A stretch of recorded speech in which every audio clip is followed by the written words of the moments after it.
other fruit. The angel's name was Gabe, and he said to her, "Hey, you're going to have a baby." Baby to the treetop. When the wind blows the cradle. No, not at all. What? That's a horrible thing. To want a baby to come crashing down like that? This baby isn't even here yet. You're messing up the story. I give up. Somebody else. Retry. We're getting a bit ahead of ourselves here. Where were we? Oh, yes. So Mary's going to have a baby. But the thing is that Joseph isn't the baby's father. You can heard Joe decided the best way to handle the situation is to simply cancel the wedding and marry. But that's when an angel came to fix him. One night, as Joe was sleeping blissfully awake.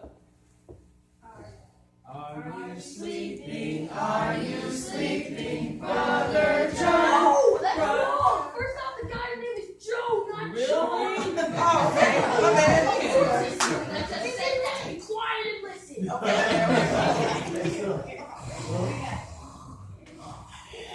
The angel came to him in a dream and told him that Mary's child was the child of the Holy Spirit and to marry her and to name the baby Jesus. So Joe canceled the cancellation and stayed put. All right. My turn. I'll tell you this part. Whatever. There was this guy, Augustus. Yeah. He was The Grand Old Duke of York. He had 10,000 men. He marched across the top. No, that's not right. Really? Again, Augustus wasn't the Duke of York.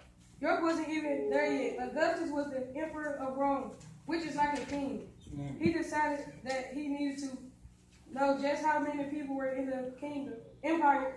He wanted to count them all, but in order to be counted, you had to go to your hometown. So Joe packed up Mary and off they went to Bethlehem. Amen.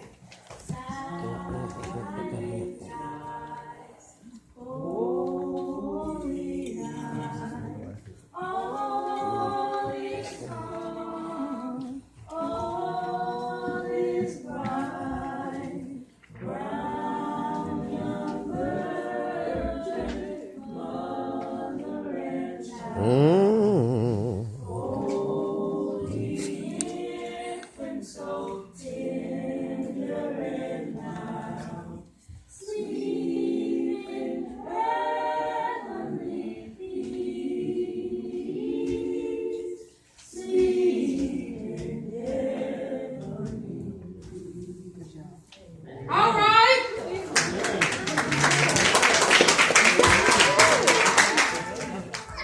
Now in this town, there were a lot of people. See, Joe was a descendant of King David, so he and all of the other people who are also descendants of David crowded to this small town. And since this was the days before the internet, phones, or even reservations, getting in a room was a first come, first served kind of thing. Whoever got there first got the room. By the time that Joe and Mary get there, No! you guys finally got it right. There was no room. Not at the Holiday Inn, the Bethlehem Inn, the Super 8, the Royal Augustus, or even the 5-star King David Golf Resort and Spa. Next part, let me tell you.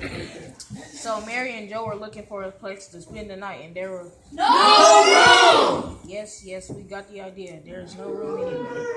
Mary tried from the journey, and Joe is losing hope. When finally they came to one last inn, they knocked. Joe asked if there was a room. No! Joe asked if there was space on the floor. No! Joe asked if there was space. Joe asked if there was space in the kitchen. No! Joe looked at Mary, who was pale and looked like something was wrong. Look, please. You're the last inn in town. We've got to have somewhere to go. My wife is expecting a baby, like right now. Stinks. Joe said, I don't care. Yeah. Joe said, I don't care, as long as it's warm. And the innkeeper showed them to the stable. And there it was, that Mary had her baby. And because there wasn't a crib, they laid the child in a feeding trough called a manger, and wrapped him up as best as they could. The Son of God had just been born. It was a big deal. So I sent the angels to tell the people about it. But the people the angels told weren't the rich ones, the funniest ones, the kings and queens. Nope. The angels told some shepherds.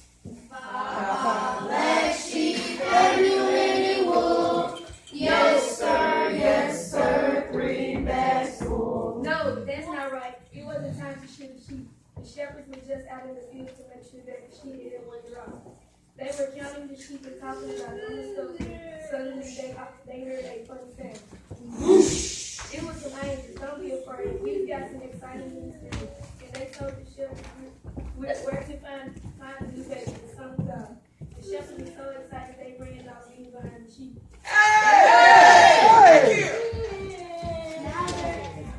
Now they're appearing in the sky. Twinkle, little star, how I wonder where you are. You're wrong again. This star was not little. In fact, it was huge. It was so huge that the 3 wise men started to follow it, knowing that it meant something really important. So they followed the star and followed the star and followed the star and followed the star. Wheels on bus go round and round, round and round, round and round. The wheels No. There weren't any buses back then. The wise men arrived on camels or donkeys or on their own 2 feet. Now the stable was getting pretty crowded. There was Mary, Joe, baby Jesus, donkey, the cow, sheep, shepherds, angels, and the wise man. But you know what? No one cared. God's greatest gift was here. What was What was it? Baby Jesus, haven't you been listening? What about the one sheep? No one cared. Sheep could be found later. They were also happy God's son was here. What about home? No one cared. They could always journey back home. They were also happy Jesus' son was here. It was lovely. No one cared. The stable was warm. It was gross. No one cared. It was time to eat. No. It wasn't time to eat for them. But you know, I had to eat. I had to go. Oh, well. Hey, that's not the point. That is not the point. You guys don't know how to tell the story. I give up. It's a story over. And so now we end our story of joy. Joseph, Mary, and a little boy. The shepherds and the wise men, the animals have all been there. So see the wondrous birth of the greatest gift on earth. What would you have done if you'd been there that day? Standing in the stables please forgive me. I got to do that one over. What would you have done if you'd been there? Standing in the stables, open air. Holy night, the stars are brightly shining. It is the night of our dear Savior's birth. Long lay the world in sin and error pining, till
Mary have shouted out with joy, would you have taken the first look at that special little boy